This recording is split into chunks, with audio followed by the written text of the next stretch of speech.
kan Mas? Bisa nggak ganjilnya? Bisa. Nggak diomongin namanya ujub, diomongin namanya dia. Itu namanya pembelajaran buat kita, bukan kita nilai orang. Itu kebalik kalimatnya.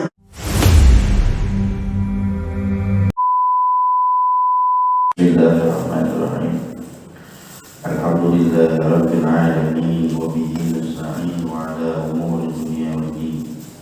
Shalatu wassalamu ala sayyidina Muhammadin asyrafil anbiya wal mursalin wa ala alihi wa ashabihi wa azwajihi wa zurriyyatihi wa ahli baitihi al-kiram amin ya rabbal alamin.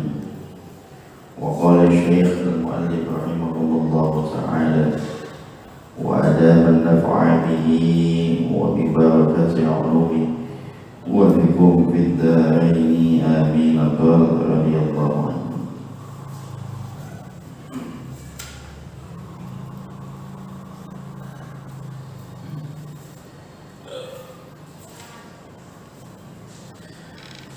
Niat ikhlas segala amal yang kita kerjakan, terutama amal menuju akhirat, supaya kita memperoleh pahala yang besar dan terhindar dari azab yang pedih. Ada sepucuk surat Khalifah Umar yang pernah dikirimkan kepada sahabat namanya Abi Musa Al-Ash'ari. Antara lain berisikan siapa yang berniat ikhlas dalam beramal, Allah Subhanahu wa Ta'ala akan memberi kelapangan baik dunia maupun akhirat. Ketahuilah bahwa dapat diterima di sisi Allah hanya tergantung pada keikhlasan. Artinya, berbanyaklah bekal menuju Allah dengan segala macam amal yang baik, dan jangan membawa beban yang banyak menuju Allah dengan maksiat, karena berjalan menuju Allah sangat jauh dan tidak mulus. Tetapi kadang-kadang kita menjalani kepahitan yang ada caranya, yang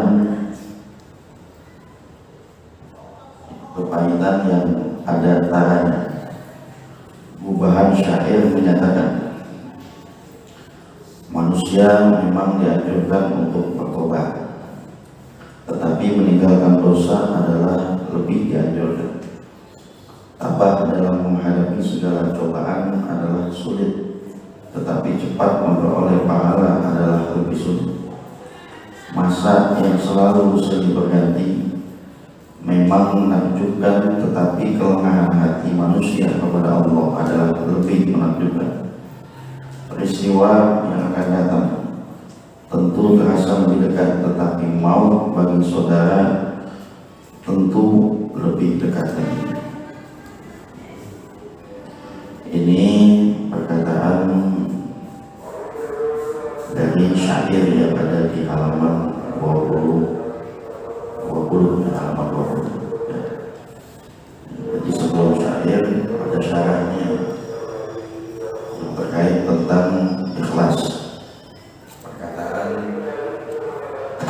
Abu Dzar Al-Ghifari kemarin kalau masalahnya. Di sini dikatakan niat ikhlas segala amal yang kita kerjakan, terutama amal menuju akhirat, supaya kita memperoleh pahala yang besar dan terhindar dari azab yang pedih. Kalau niat ikhlas itu segala sesuatu amaliyah yang dilepas, bukan karena yang lain. Ya, jadi kadang-kadang niat ikhlas inilah yang mengawal ibadah kita kepada Allah Subhanahu wa Ta'ala. Terlebih lagi urusan-urusan yang terkait dengan akhirat, ya, seperti ibadah dan lain sebagainya. Tapi kalau kita nggak pasang niat ikhlas, sayang, yang pasti Allah nggak bakal ngasih ujur sama kita. Allah nggak bakal ngasih upah sama kita yang ibadahnya bukan karena Allah, yang ibadahnya kepada selain Allah Subhanahu wa Ta'ala. Maka melatih niat ikhlas ini penting, ya, biarin ibadah kita yang semata-mata karena Allah Subhanahu wa Ta'ala. Namun kadang-kadang selama kita bergaul antara makhluk yang satu dengan makhluk yang lain, susah nih menjaga keikhlasan. Tapi membicarakan satu kebaikan kita, kalau hati kita nggak kesangkut, nggak keganggu, masih tetap ikhlas, masih. Ya, walaupun amalan ini kita bicarain bukan semata-mata kita mau tunjukin, bukan. Ya, tapi semata-mata biar bisa ada pelajaran buat yang lain.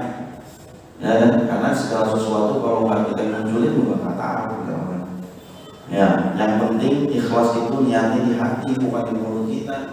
Ada orang ngomong ikhlas sampai beribu-ribu kali juga, kalau hatinya kagak lepas, hatinya masih ada ganjelan, namanya bukan ikhlas. Jadi ikhlas itu ibadahnya letaknya di hati, bukan di dasar kita. Yang kedua, ikhlas itu yang tahu pribadi dia sendiri, orang lain nggak tahu. Ya namanya di hati. Kalau orang lain tahu, hebat dong orang lain tahu tentang ikhlas kita. Ya, orang lain sih nggak tahu urusan ibadah kita ikhlas atau enggak. Yang tahu adalah diri kita sendiri. Maka orang lain nggak bisa menilai. Ini ente kalau ngomongin kayak begini nih, lama-lama ibadah itu jadi kagak ikhlas, belum tentu. Ya, yang tahu ikhlas atau enggak dia, bukan kita. Ya, jadi ada kalanya ada orang ngomongin tentang ibadahnya sendiri, ya biarin aja. Ya, entar suka ikhlas, kita kasih tahu gambarannya. Ikhlas atau enggak ikhlas itu urusan pribadi dia. Dan yang tahu juga dia sendiri, bukan orang lain. Karena ini namanya ibadah batiniyah. Yang lagi kita bahas ibadah batiniyah. Yang tahu cuma manusianya, malaikat, Allah Subhanahu wa Ta'ala. Udah itu aja. Ya, selebihnya orang lain nggak perlu ada yang tahu. Nah, jadi letaknya dari hati. Jadi belajarnya yang pertama ada dalam kitab Ihya Ulumuddin. Ya, melepas segala sesuatu bukan karena siapa-siapa, itu definisi ikhlas. Yang kedua, ikhlas itu mengenal Allah Subhanahu wa Ta'ala. Orang kalau udah ikhlas, tandanya dia kenal sama Allah. Dia tahu apa yang bakal Allah kasih sama dia. Ya, kalau dia nggak ikhlas, tandanya dia belum kenal. Menurut dia, orang lain ngasih upah sama kita lebih gede daripada Allah ngasih upah sama kita. Ya, makanya lihat surat Al-Ikhlas kan nggak nyambung sama surat nih kan. Kalau dibilang surat Al-Ikhlas nggak ada kalimat ikhlas dalam surat Al-Ikhlas, nggak ada. Orang tahu kan Allahu ahad, Allahus samad, ya, lam yalid wa lam yulad wa lam yakul lahu kufuwan ahad. Ada nggak ikhlas? Nggak ada. Lihat surat Al-Falaq, ada nggak hafalnya? Ada kan? An-Nas ada, surat Al-Bayyinah juga ada, Bayyinahnya ada. Idza zulzilat al-zalzalah ada, Al-Qari'ah ada, Al-Adiyat ada, semuanya ada. Inna a'tainaka al-kautsar, Al-Kautsar ada juga. Ya kan? Yang nggak ada. Ada ikhlasnya, al-ikhlas nggak ada. Kenapa dikatakan al-ikhlas kadang? Karena itu al-ikhlas dari ayat 1 sampai ayat 4 terangin tentang Allah Subhanahu wa Ta'ala. Itu kan terangin tentang tauhid. Hasilnya tauhid, pasti orang itu kenal Allah. Hasilnya dia kenal Allah, maka ibadahnya pengennya dinilai Allah aja, nggak bakal dinilai yang lain. Jadi simbol ikhlas itu kenal sama Allah. Kenapa dia bisa kagak ikhlas? Karena dia lebih kenal temannya daripada kenal sama Allah. Dia tahu teman-temannya bakal ngasih upah yang lebih dari Allah. Padahal yang Allah janjiin kalau dia ikhlas, lebih dari itu Allah bakal kasih ujur buat dia. Nanti tanda ikhlas itu apa? Tanda ikhlas itu dia nggak kenal berarti sama Allah. Kalau misalkan dia nggak ikhlas, berarti dia belum kenal sama Allah Subhanahu wa Ta'ala. Tapi saya tahu Ustaz, kalau pahalanya ini bakal ganjarannya gede. Itu mah pahalanya. Ya kan? Nggak kenal sama Allahnya, tahu pahalanya doang. Ya, sholat isya pahalanya sekian, sholat maghrib pahalanya sekian, itu kan pahalanya. Ya kan? Kalau dia kenal sama Allah, baru itu namanya ikhlas. Lihat, para ulama kita yang udah bisa ikhlas, pasti dia udah mengenal Allah Subhanahu wa Ta'ala. Jadi seberapa hebat orang ikhlas, seberapa tinggi keikhlasan kita, seberapa tinggi juga kita kenal sama Allah. Semakin tinggi orang kenal sama Allah, pasti dia bakal semakin ikhlas tentang Allah, tentang ibadah dia sama Allah Subhanahu wa Ta'ala. Gitu ya. Jadi kalau lihat surat Al-Ikhlas memang nggak nyambung, nggak ada konsep ikhlasnya. Tapi dari ayat 1 sampai 4 itu maknanya ikhlas. Coba nih kita bongkar satu-satu. Ya. Al-Ikhlas ayat 1. Qul huwallahu ahad, katakan dia, huwa artinya dia. Itu namanya domir. Domirnya domir munfasil namanya. Domir yang berpisah dengan lafaznya. Ada domir mutasil, domir yang nempel sama kalimatnya. Ya, kalau misah huwa huma hum hiya huma hunna anta antum antum anti antuma antunna ana nahnu. Itu namanya domir munfasil. Kata ganti orang satu, orang kedua, orang ketiga. Ya, kata ganti orang satu, orang kedua, orang ketiga, perempuan. Kata ganti saya, kata ganti kami, kata ganti mereka. Ada juga kata ganti sama. Dia dua orang, dia banyak orang. Tapi yang ditempelin, yang dipotong kalimatnya huwa dirubah jadi hu doang ujungnya. Ya, dia dirubah jadi ha. Allahumma gfir lahu warhamhu. Gitu kan? Ya, tubuhnya itu domir tuh. Domirnya mutasil, nempel sama kalimatnya.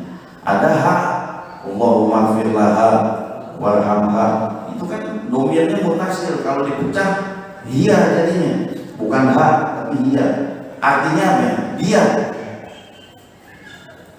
Qul, katakan, huwa, dianya adalah Allah Subhanahu wa Ta'ala. Ini kata ganti. Katakanlah dia, Allah Subhanahu wa Ta'ala itu Esa, Ahad. Esanya Allah Subhanahu wa Ta'ala karena dia Tuhan, dan esanya Allah Subhanahu wa Ta'ala karena Allah membuat sesuatu gak butuh bantuan siapa juga. Mana di mana ikhlasnya? Kita kenalin Tuhan kita yang namanya Ahad. Ya, Allah juga punya nama namanya Ahad dalam Asmaul Husna. Allah Subhanahu wa Ta'ala Ahad. Ahad itu yang Esa. Yang Allah Subhanahu wa Ta'ala nggak butuh yang lain-lain, Tuhannya Ahad, simbol Tuhan kita. Yang kedua, Allah As-Samad, Allah tempat bergantung. Ya, As-Samad itu tempat di mana orang menaruh harapan. Sedunia nih naruh harapannya sama Allah Subhanahu wa Ta'ala. Ya kalau ada orang yang nggak naruh harapan sama Allah, ya ngapain? Apa yang maknanya ikhlas? Ikhlas itu naruh sepenuhnya harapan sama Allah. Ya, ente ibadah mau dinilai siapa? Mau dinilai Allah yang lain gitu. Kalau dikatakan Allah tempat bergantung, ya udah lepas semua ibadah kita karena Allah Subhanahu wa Ta'ala. Ikhlas. Sama aja kan? Lam yalid wa lam yulad. Allah tidak beranak dan tidak diperanakan. Nggak terpecah-pecah. Ya, kalau punya anak, kalau punya bapak, harus minta restu sama bapaknya dulu. Tentunya anaknya agak setuju, pecah nih semua. Tempat pengharapan Allah, yang Allah itu nggak punya anak dan tidak diperanakan. Walam yakul lahu kufuwan ahad, dan tidak ada yang sekutu. Kufu itu sederajat sama Allah Subhanahu wa Ta'ala. Sesuatu apapun itu namanya dimana ikhlas, itu udah jelas. Ya, kalau masih ada kekuatannya sama Allah, ente silakan berharap sama yang punya kekuatan sama Allah Subhanahu wa Ta'ala gitu. Akhirnya pecah tuh kepercayaan kita. Kenapa? Karena masih ada yang lebih hebat dari Allah. Masih ada yang bisa kasih pahala segede itu. Tapi maknanya ikhlas, kufuan, nggak ada yang sederajat antara makhluk dan Allah Subhanahu wa Ta'ala. Itu buahnya ikhlas. Makanya ikhlas susah. Kalau orang belum ma'rifah, kalau orang belum kenal, ya masih ada juga harapan-harapan dinilai makhluk ini masih gitu. Tapi itu yang tahu urusannya dia, bukan kita yang tahu. Ya, kita nggak bisa menghukum segala sesuatu yang nggak terlihat. Nahnu lakum bis-shawahir, wallahu yatawallas sarair. Ya, nahnu lakum bis-shawahir. Kami menghukumkan apa-apa yang terlihat. Ya, wallahu yatawallas sarair. Allah menghukumkan sesuatu yang tidak terlihat. Kita yang melihat aja, ini orang sholat nih dibikin kayak begini nih, karena ada mertuanya, itu sih urusan dia. Emang kita tahu? Nggak tahu kan? Yang kita lihat aja, ini orang sangat-sangat nggak sah, ya kan? Ini orang rukunnya kurang, ini orang sunnahnya nggak dipakai. Nah itu yang kelihatan tuh. Yang nggak kelihatan, mau dia sholatnya karena siapa kan, mau dia lihat siapa kan? Itu bukan urusan kita. Itu namanya wallahu yatawalla sarair. Allah yang tahu tentang itu. Jangan menghubungkan sesuatu yang nggak terlihat. Kenapa? Karena yang nggak terlihat bukan urusan kita. Nahnu lakum bizahir. Kita menghubungkan yang terlihat aja. Yang nggak terlihat jangan. Itu dalam fikih kita kaidahnya kayak gitu. Jadi nggak perlu kita perhatian yang lain-lain. Makanya kalau urusan tasawuf kayak begini nih modelnya, itu kembali lagi sama orangnya, bukan kembali lagi sama kita. Kalau orang udah beramal pakai disebutin, lu ikhlas sampai kagak ya? Nah, saya balik jawab nih, yang tahu ikhlas mereka dia, bukan kita. Ya kan? Tapi dari teknisnya kayaknya kagak ikhlas kan? Kita nggak tahu deh. Urusan ikhlas, urusan yang namanya sarair, terkait urusan dalam. Yang tahu yang punya diri, yang nggak punya diri nggak tahu. Ya kan suka ada orang nanya kayak gitu ya. Orang udah ngasih begitu, diomongin dia mereka aja urusan dia juga sama, dia juga urusan dia loh, bukan urusan kita. Ya nggak, mau dia nyebut ke, mau dia kagak nyebut ke, bisa juga dia kagak nyebut kena yang namanya wujud, apa wujud? Aneh sama dirinya sendiri. Kita juga kagak tahu. Jangan bilang orang yang nyebut amalnya dia bisa selamat, kalau dia wujud bisa juga masih. Bisa kagak? Bisa. Nggak diomongin namanya wujud, diomongin namanya dia. Itu namanya pembelajaran buat kita, bukan dinilai orang. Itu balik kalimatnya, ya kan? Jadi ente waspada tentang wujud yang terdiri pada diri siapa? Ya diri kita, bukan diri orang, bukan. Ya kalau kita ngomongkan orang, emang kita tahu bisikan hati dia tentang wujud dan dia segala pun. Pokoknya kalau urusan tasawuf, yang tahu diri kita, bukan orang lain. Maka orang lain nggak bisa ngomongkan A, B, C sampai D, nggak bisa. Yang tahu hanya Allah Subhanahu Wa Taala. Ya, ingat beda sama ibadah zahir. Bapak-bapak bisa lihat orang ini sholatnya nggak sah. Kenapa? Karena rukunnya kurang. Sah nggak ya? Nggak sah. Kalau dia bilang enggak, masih sah, bisa ditolongin, itu berarti dalilnya dia. Padahal udah jelas kagak sah. Tapi urusan batinnya nggak bisa dinilai kayak begitu. Kenapa? Karena nggak terlihat sama mata kita. Ya, jadi next time ini ke depan kita nggak boleh urusin hal-hal yang terkait dengan hati. Kenapa? Karena urusan hati urusan orang itu, bukan urusan kita. Gitu ya. Kadang-kadang ada mana begitu sih, ibu lah, kajian kadang-kadang satu kayak begitu dia pegang wah itu urusan dia. Kalau ibadah batinnya itu nggak bisa dinilai. Kalau saya bilang, yo kalau ini itu iya itu. Nah, belum tentu orang yang punya diri belum tentu bilang iya, hatinya kan belum bermain. Gitu ya. Jadi kalau ibadah batinnya yang bisa nilai siapa? Ya diri kita sendiri. Orang lain bisa nggak nilai kita? Nggak bisa. Ya kecuali ibadah zahir. Baik. Jadi juga orang kalau baca Quran nggak boleh di hati begini nih, karena yang baca Quran itu namanya ibadah zahir. Karena ada orang yang baca Quran dalam hati, diam, jangan. Jadi nggak tahu benar atau salahnya. Paham? Karena ini ibadah zahir terkaitnya. Jadi biarin orang baca nggak apa-apa, kalau salah nanti dia bisa dikasih tahu. Begitu. Kalau ini baca di pelan-pelan nggak ada tahu kan? Karena membenarkan orang yang baca Quran itu hukumnya wajib, dan baca Quran bagian dari ibadah zahir, bukan ibadah yang sifatnya batinnya. Sama-sama zikir, tapi kalau zikir ada khofi. Ya kalau orang Toriko kan mengenal zikir namanya khofi. Apa khofi? Zikir hati kan, senantiasa biar kita orang ingat sama Allah Subhanahu Wa Taala. Kalau Quran nggak ada khofinya. Ada nggak khofinya? Nggak ada. Quran dibaca. Baca kan? Baca kan? baca Al-Quran. Berarti kalau dibaca di mulut nih. Berarti kalau di mulut berarti didengerin. Cuman perbedaannya dikit doang nih. Kalau ente baca Quran di masjid memang bukan tempatnya. Ya, jadi kalau ada orang sholat terganggu sama baca Quran ente, baca Quran ente bisa dikatakan haram hukumnya karena ganggu orang sholat. Ya, orang sholat baru belajar sholat lagi, baru belajar Fatihah. Ente baca Quran kenceng banget ini. Ya, wah kenceng suara di masjid. Ini orang yang baca Quran, yang baca sholat eder nih. Lagi baca surat Al-Kafirun 6 ayat bisa 12 ayat muter-muter ini. Dia puyeng nih, mulai mandir karena dia kena dengeran suara orang baca Quran. Baca Quran kalau ganggu orang sholat salah baca Quran. Karena bukan tempat di masjid. Masjid ini tempat sholat, bukan tempat yang lain-lain bukan. Kayak kita ngaji begini. Ya, kalau udah azan mau nggak mau lagi. Kita terusin aja deh sampai jam 9. Yang sholat mau di mana sholat kita? Ya, karena tempatnya memang. Jadi yang bukan tempatnya kudu ngalah. Mana yang bukan tempatnya? Nah itu tuh baca Quran bukan tempatnya.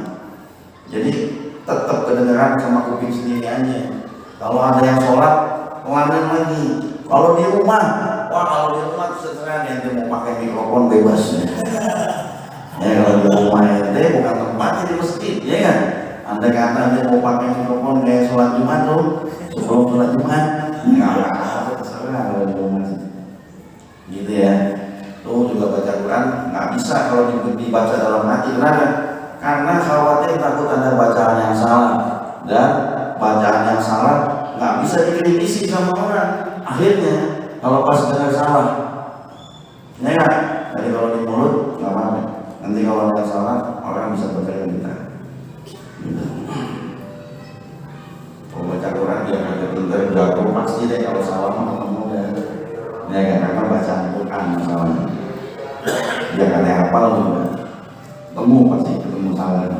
Makanya jangan baca dalam hati. Ya. Ada yang mau tanya?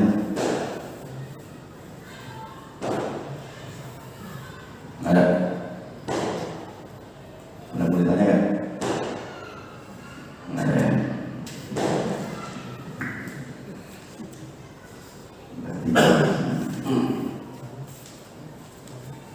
Jadi niat ikhlas segala amal yang kita kerjakan, terutama amal menuju akhirat, supaya kita memperoleh pahala yang besar dan terhindar dari azab yang pedih.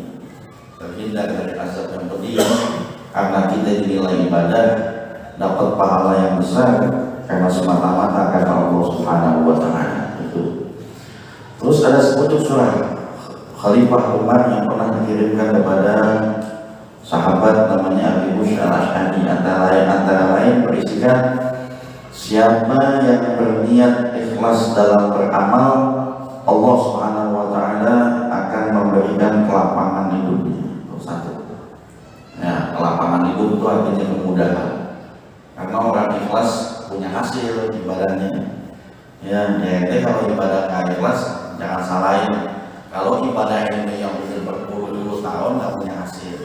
Karena ibadah yang nggak ikhlas itu ibadah gagal, tapi sah. Gitu ya, kayak sholat. Ente rasain sholat isya ini terpaksa apa enggak? Kalau dalam ilmu tasawuf masih celah orang sholat terpaksa itu celah. Tercela gitu maksudnya. Ya kan? Padahal sholat itu udah wajib, dipaksa nggak apa-apa, itu ilmu fikih itu. Dipaksa orang sholat, memang perlu dipaksa namanya wajib ya kan? Ketika dia sholat ada perasaan hati terpaksa, telat tuh sholatnya. Bukan karena Allah Subhanahu wa Ta'ala, luka tuh dia sholatnya. Ya, sholat yang model begitu, ya mungkin pahalanya ada. Ya, cuman semata-mata karena Allahnya yang punya hasil ibadah kita. Nggak ada kayaknya. Ya, kalau lihat dia kalimat di sini, orang yang punya hasil dalam ibadahnya adalah orang yang ikhlas dalam ibadahnya. Makanya kalau sholat kita nggak bisa membentuk perbuatan keji dan munkar, ya mungkin belum ikhlas sholat kita. Ya, karena itu dibutuhkan keikhlasan dalam ibadah. Artinya gimana? Kalau udah waktunya ibadah, udah lepas hati kita, jangan ada perasaan ganjel-ganjel dalam dia. Jangan. Kenapa? Karena ibadah butuh keikhlasan. Ketahuilah bahwa dapat diterima di sisi Allah hanya tergantung pada keikhlasan. Ya, ibadah bisa diterima di sisi Allah karena tergantung keikhlasan. Jadi sekarang ada lagi nih pointernya buat orang yang ibadah. Di samping satu dia udah sholat, dia jaga rukun sunnah, hal-hal yang membatalkan sama syarat sahnya, ada lagi dia harus melepas ibadahnya semata-mata karena Allah. Bukan cuma ngisi waktu luang, bukan karena mengurusin kewajiban, bukan karena yang enak sama orang tua kita, bukan karena yang enak sama istri kita, bukan karena yang enak sama makhluk yang lain. Walaupun begitu semua kita kerjain, kalau dalam fikih udah sah ya kan? Sholat takut sama bini nih, sholatin sini ya udah sah kok dipikir. Oh nggak disebut sholat yang takut sama bini dinyatakan tidak sah. Nggak ada kan? Nggak ada. Sholat yang terpaksa tidak sah menurut ilmu syariat ada, sah semuanya. Cuman ada poin tambahan nih. Sholat yang bukan karena makhluk tandanya ikhlas. Sholat yang ikhlas dia yang punya upah. Sholat yang ikhlas, sholat yang terhitung pahalanya di sisi Allah. Sholat yang gak ikhlas, nah pahalanya gak terhitung di sisi Allah Subhanahu wa ta'ala. Gugur kewajibannya, pahalanya tapi gak terhitung. Berarti ibadah kita naik lagi tingkat sedikit. Ya, jadi jangan yang karena gimana-gimana ibadahnya. Pasang niat yang baik sebelum kita beribadah kepada Allah Subhanahu wa ta'ala. Di sini artinya perbanyaklah bekal menuju Allah dengan segala macam amal-amal baik, dan jangan membawa beban yang banyak menuju Allah dengan maksiat, karena berjalan menuju Allah dengan jauh, karena berjalan menuju Allah sangat jauh dan gak mulus. Tapi kadang-kadang kita menjalani kepahitan yang ada yang tiada taranya. Nah itu berjalan sama Allah. Jadi ikhlas ini memang gangguannya setan nih, ya kan? Karena setan itu di satu menjegal ibadah. Kalau dia berhasil orang ini ibadah, nah tinggal dia jegal caranya supaya orang ini ibadahnya kagak ikhlas. Udah habis itu selesai. Habis nyampe tingkatan ikhlas, beres deh. Gitu ya. Jadi ikhlas ibadah hati, ikhlas bukan ibadah zahir. Jadi kalau ngomong enggak nih, ani ikhlas tak ngasih ikhlas nih. Tuh ikhlas nggak bisa disebut di mulut berarti. Nah ya, ikhlas sebutnya di hati dan diterima aja deh. Itu namanya ikhlas. Nah di sini ada syair. Wa qala syairu faqdun 'ala nasi ayyatuhu la in taraka dzunub au jabah. Ya, fardun 'ala nasi ayyatuhu, wajib atas manusia ayyatuhu bahwasanya dia bertobat, lakin taraka dzunub au jabah. Dengan tetap meninggalkan dosa adalah lebih dianjurkan. Lakin akan tetapi taraka dzunuba aujabat, meninggalkan dosa itu aujabat lebih dianjurkan. Di sini kalimatnya syairnya fardun 'alan nas, wajib hukumnya bagi manusia ayyatubu, bahwasanya dia bertobat. Berarti tobat hukumnya wajib. Orang yang meninggalkan tobat berarti dosa. Di sini syairnya ada perbandingannya. Yang namanya orang bertobat pasti dia udah kecemplung dosa dulu, kan begitu, ya kan? Yang ini udah kecemplung, yang udah kecemplung, wah udah kecemplung semuanya. Dosa yang mana aja udah cobain semuanya, udah jatuh tuh semua di posisi itu. Jadi kita jangan ngomongin yang dulu nih. Gunanya orang tobat itu ngapusin tobat dan ngapusin dosa-dosa yang terdahulu. Jangan ceritain dosa yang terjadi di zaman dulu, jangan. Ya, diperintah sama Nabi suruh nutupin dosa. Tugas kita tobat aja. Ya, yang kedua, itu dosa-dosa yang terdahulu mau usah dipikirin udah. Yang namanya orang yang tobat itu udah selesai itu urusannya. Ya, jangan sampai dipermasalahin lagi urusan dosa yang dulu. Jadi ada orang yang sampai tobatnya itu bikin ragu karena orang yang nasehatin ini ngomong sama dia itu Ini kalau dosa-dosa yang begini nggak bisa nggak bisa diampunin sama Allah nih. Yang begini nggak bisa nih, yang model begini nggak bisa nih. Jadi ada orang yang ngasih masukan mempersulit orang yang tobat sama Allah.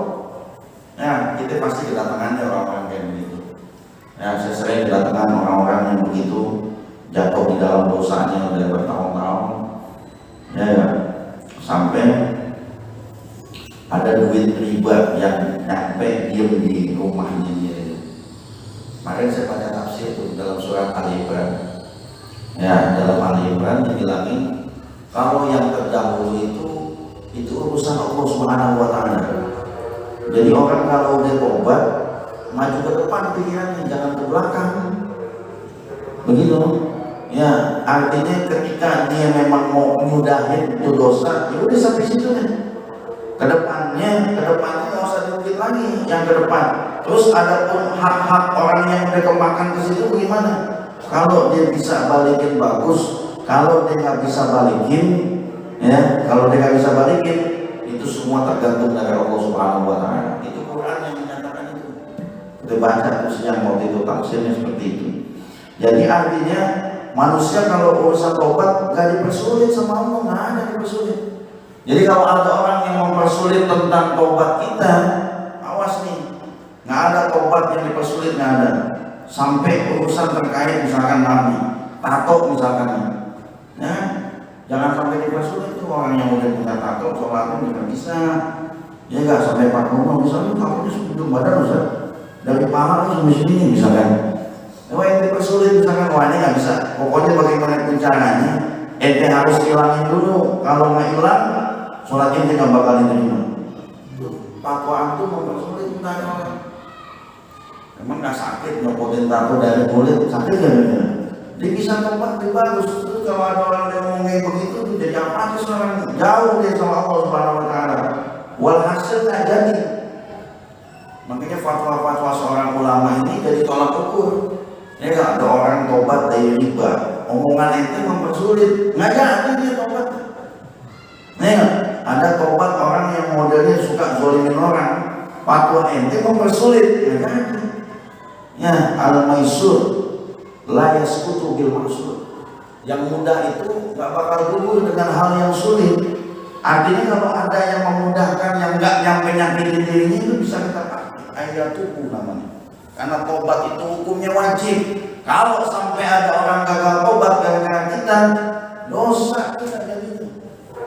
Ya, ada orang mau masuk Islam, tapi ente tahu nih, ini orang masuk Islam karena dia mau nikah sama anaknya Pak Haji misalnya. Itu sih urusan dia, bukan urusan kita. Ya, nah, ente banyak nanya nih, Pak, masuk Islam kenapa Pak yang ngomong? Saya pengen tahu aja nih, kepo jadinya nih.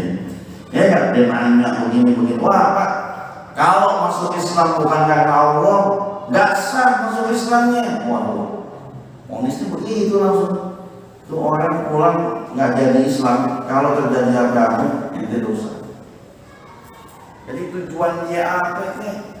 Itu urusannya. Suatu saat ada sahabat namanya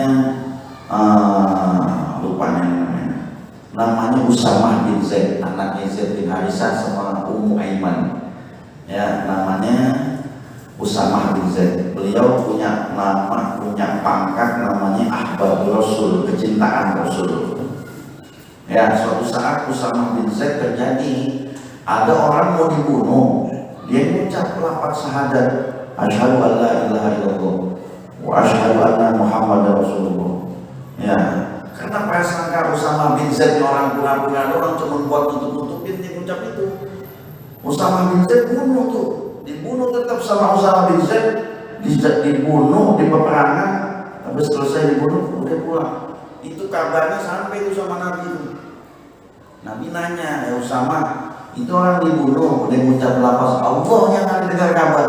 Iya, dia cuma buat berlindung aja ya Rasulullah. Dia buat melindungi dirinya supaya dia nggak dibunuh, makanya dia mengucap syahadat. Jadi cuma sekedar buat melindungi dirinya aja Rasulullah.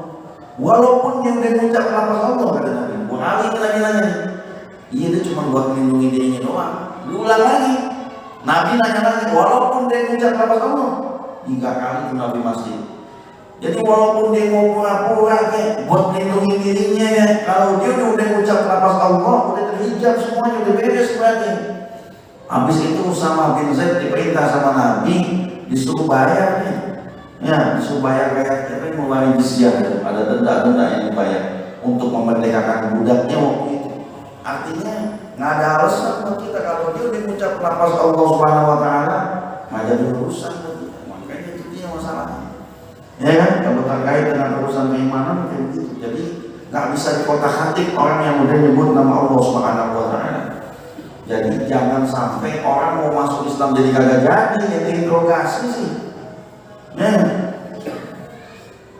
Sebab saya pernah ngalamin begini waktu itu, saya masih anak-anak, masih zaman-zamannya ini, masih nggak ngerti apa-apa, saya masih ngaji saya waktu itu. Ya, saya waktu masih ngaji, dia mau masuk Islam di tangan kiai guru saya waktu itu. Cuman guru saya belum datang. Ya, guru saya belum datang, guru saya datangnya jam 9 karena pengajian datangnya memang malam jam 9 lewat baru mulai pengajian. Kita yang murid kan udah datang semua, setengah 9 malam udah datang. Nah, ini datang nih orang nih, interogasi sampai pulang aja nih. Jadi datang setengah 10 apa kalau ya setengah 10 kiai baru datang. Tuh orang udah nggak ada di situ. Ada ditanya-tanya sampai detail-detail sama orang musola, diinterogasi, dia kagak jadi. Nah, itu makhluk waktu itu kita tanya tuh, nggak dalam kondisi itu sih. Aneh nanya di posisi lain. Kata kiai, kalau kondisi apapun dia kalau dia udah mau mengucap lafaz Allah, nggak usah ngomongin tentang dosa. Ada maksud tujuannya nggak perlu kita tahu, bukan urusan kita. Ya, mau dia karena nikahin anak orangnya, karena masuk Islamnya, itu urusan dia. Tapi ketika hidayah dia mau masuk, dia udah masuk Islam yang cegah, yang dosa kita. Itu namanya anta-tuba. Jadi kalau orang mau tobat datang ke rumah ini dia minta solusi, dia bilang ini dosa kayak ini, maaf nih ya, udah kagak ada ente besok ente nggak bisa diampunin, ente mau di ahli neraka begitu gua digawat, dia pulang tuh putus asa tuh dari rahmat Allah. Dosa ente nggak ada dosa yang nggak bisa diampunin selama di dunia, nggak ada ya, kecuali ini dosa bisa kebawa ke akhirat tuh sama Allah Subhanahu Wa Taala. Kalau semuanya masih berlaku di dunia, semuanya masih bisa kita upayakan. Sebesar apapun dosa kita, apa kata Nabi, walaupun segede gunung misalkan. Ada 7 gunung nih, gede dosa kita kayak 7 gunung, tapi rahmat Allah lebih luas dari bumi dan langit. Pertanyaannya, gunung itu baru ada di bumi, belum ada di semua bumi, belum, baru 7 gunung di Indonesia paling 7 gunung ada. Ya kan? Tapi kalau sedunia rahmat Allah lebih besar dari dunia 700 langit, 700 bumi, berarti masih gedean rahmat Allah dari dosa kita. Bikin orang itu optimis, jangan bikin orang itu pesimis. Sebesar apapun dosa kita, itu kita lihat di solihin diterangin, ada orang dosa 99 dia udah bunuh. Apa kata ulama? Oh nah, itu 99, wah itu sudah ada neraka ini, nggak bisa ini, gila, apa itu? Itu yang ngomong begitu dibunuh 100 jadinya. Ulamanya dibunuh sekali atau 100 sudah. Datanglah ulama yang lain lagi. Ya Ustaz, saya udah bunuh 100 orang. Habis yang satu bilangnya saya nggak bisa diampuni, si bunuh aja sekalian dia udah begitu. 100 apa yang ini? Oh masih besar rahmat Allah Subhanahu Wa Taala. Ente tobat, ya. Ente tobat, ente jalan ke masjid, ente ibadah ke masjid. Sebelum nyampe masjid orang ini meninggal. Ya ini kan sampai jadi sengketa nih antara malaikat azab sama malaikat rahmat Allah Subhanahu Wa Taala. Karena ini orang belum nyampe masjid mati, berarti kan dia belum melakukan kebaikan sama sekali. Jadi ada solihin ada kan kita lihat babnya. Karena dia belum lihat malaikat rahmat, malaikat azab tuh dari malaikat azab. Ini orang yang kata dia tobat tapi belum melakukan kebajikan, berarti itu urusan mana nih, ya kan? Ini hanya sedang masuk neraka, bukan ini. Artinya malaikat rahmat nggak bisa, karena orang ini udah tobat. Orang tobat nggak ada dosanya. Ya, diturun wahyu malaikat Jibril bilang sama 2 malaikat, coba hitung jengkalnya, banyakan mana nih orang ke masjid, ya dekatnya sama jauhnya. Coba dihitung jalan. ternyata jaraknya lebih sejengkal doang, mesti lebih banyak. Nasibnya orang bisa masuk surga, cuman belum masuk masjid, ya kan? Belum melakukan kebaikan sama sekali, baru udah berhasil tobat. Coba yang pertama tadi, gak ngasih jawaban apa, dibunuh akhirnya. Ya kan? Coba yang kedua ngasih jawaban, jelas dia waktu dia datang mau tobat nggak nyampe, Allah sampein tetap ke dalam surganya Allah, padahal belum melakukan kebaikan. Itu tobat namanya. Ya, jadi kalau suatu saat ketemu teman-teman yang udah mau tobat, jangan dipersulit, jangan, ya kan? Kita ngomong yang gampang-gampang dulu. Ngomong sama orang maksiat, ya sama aja kayak ngomong sama orang mualaf ya. Ya kan? Apalagi yang nggak kenal sholat bertahun-tahun, berarti ini dosa gede tuh. Ya nggak bisa diampunin nggak? Oh nggak bisa. Kalau sholat udah susah nih urusannya, berapa tahun? 20 tahun, wah neraka ini 20 tahun. Nah, ini ngomongnya enak nih. Kalau begitu jadi, ya kalau diputusin kayak begitu orang siapa udah deh. 20 tahun tanggung dia udah neraka sekalian deh. Gitu kan beda deh. Ada. Ya kan? Coba kasih kabar yang enak-enak terus sama dia. Antar itu bawa juga.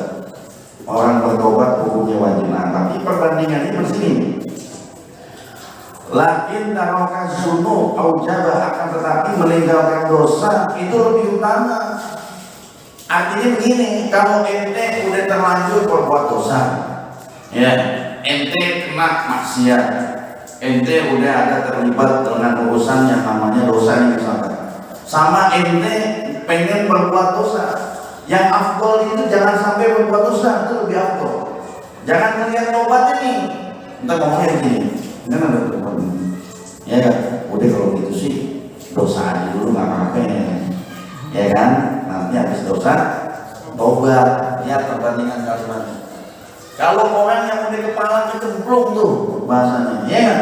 Dia udah kepala melungkur, dia udah kepalanya belum ke situ, udah kepala terjun ke situ, itu maknanya. Artinya ngasih support sama orang yang tobat, jangan dibahas dosanya, tapi dibahas ke depannya. Tapi buat orang yang belum melaksanakan dosa, jangan dibahas tobatnya, bahas tinggalin dosanya, itu yang penting. Ya, kita kalau yang ngelakuin dosa, ini udah gampang. Allah kan bisa ngampunin semua orang. Kita kepepet ini udah begini, bagaimana lagi? Udah kita maksiat dulu nggak apa-apa. Nanti habis itu kita tobat. Ya kan? Lebih aula ente ninggalin dosa daripada ente harus dosa dulu baru ente melakukan tobat. Paham kan maksudnya? Paham ya? Jadi ada perbandingannya. Jangan diiming-imingin sama tobat, karena setan pintar nih teknisnya. Itu orang yang maksiat kemarin kata Ustaz, diampunin semuanya, masya Allah. Berarti kalau kita coba-coba dulu sih sampai habis. Nah ente kan belum kecemplung. Kalau orang yang belum kecemplung, jangan kecemplung. Kalau bisa, jangan nyemplung, kan begini. Ini yang udah kepalang, yang udah kita nggak bisa hindarin, masa lalu. Nah itu dia, kita ngomongin tobatnya. Tapi kalau urusan orang yang belum pernah melakukan dosa, jangan ngomongin tobat sama dia. Ngomongin kalau bisa, jangan sampai ente ngelakuin ini. Ingat tuh, fatwa kita beda-beda di posisinya. Ada orang ngelakuin dosa, Ustaz, kira-kira gimana Ustaz? Menurut Ustaz nih, ya nggak ada yang menanya. Ini kalau misalnya begini Ustaz, ya ini dosa kayak begini, apa kita dosakan Ustaz? Baru kita tobat, gimana Ustaz? Jangan. Kalau di situ bapak jangan. Kenapa? Karena orang itu belum masuk ke dalam dosa. Jadi aujab, lebih baik dia hindari dosa daripada dia harus tobat dari dosanya. Walaupun tobat itu memang luas Allah kasih, tapi buat orang-orang yang udah kecemplung aja, buat orang yang kecemplung sebelum kecemplung dalam dosa, jangan. Lebih baik dia tinggalin dosanya. Satu, sihir dulu deh, nanti kita lanjutin lagi.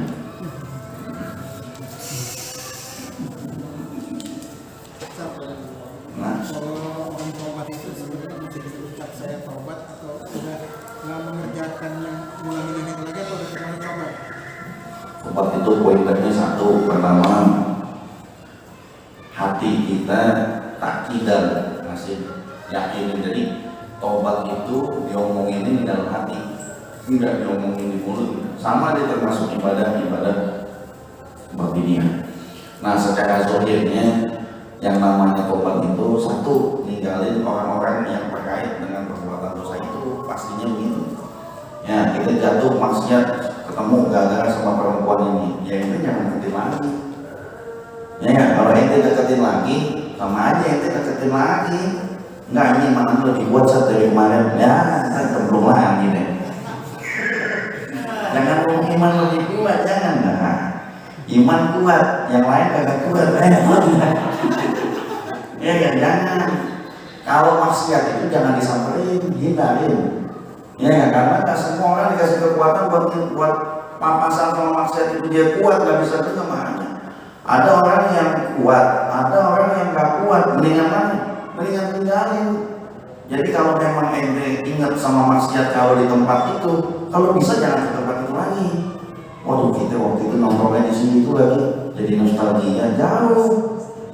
Nanti ente ingat dosa, ingat ibadah, mendingannya ingat dosa. Ini warung ini kayaknya kita pernah nongkrong di sini dulu. Jadi yang namanya tobat, tinggalin perangkat-perangkat yang terkait sama apa aja tentang dosa kita. Baju misalkan, bajunya masih ada saat lemari bajunya, jangan situ. Baju yang pernah kita maksiat juga bisa jadi daya tarik. Akhirnya melihat bajunya ingat lagi, melihat pecinya ingat lagi. Pokoknya yang bikin inget-inget buang dulu deh. Jangan dibuang, maksudnya ngasih orang aja. Ya kan? Karena itu memorinya memori yang jelek, bukan memori yang bagus. Yang bagus-bagus nggak ada, yang jelek buang. Jadi yang namanya tobat begitu. Hati hijrah, badannya juga perlu hijrah. Kalau badan antum diam di situ, tetap bergaul sama teman-teman yang itu lagi, nongkrongnya juga masih di tempat itu, tapi anda desoasan, mendingan dia dari dulu. Kalau antum besok kesentuh lagi, saya mau lagi, nggak mau lagi. Jadi untuk saat ini kita liburin dulu sama yang terkait dengan maksiat kita. Putus terus saja silaturahmi, enggak, kita nggak putus silaturahmi, bukan. Ya, untuk saat ini kita lagi belajar, maklum mualaf gitu aja.